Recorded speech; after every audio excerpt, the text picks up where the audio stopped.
শরীফ ওসমান হাদি আর আমাদের মাঝে নেই। হঠাৎ থমকে গেল একটি নাম, নিস্তব্ধ হয়ে গেল হাজারো কণ্ঠ। ওসমান হাদি আর আমাদের মাঝে নেই, তিনি মৃত্যুবরণ করেছেন।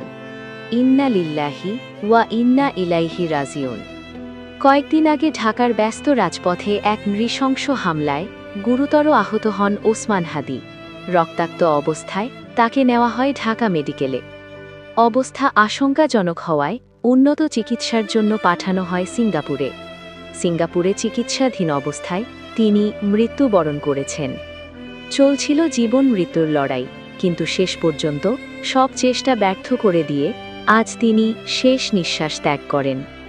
এই খবরে মুহূর্তেই দেশ জুড়ে নেমে আসে শোকের ছায়া। সামাজিক যোগাযোগ মাধ্যমে শোক, ক্ষোভ আর প্রতিবাদের ঝড়। ওসমান হাদি ছিলেন অন্যায়ের বিরুদ্ধে এক নির্ভীক কণ্ঠ।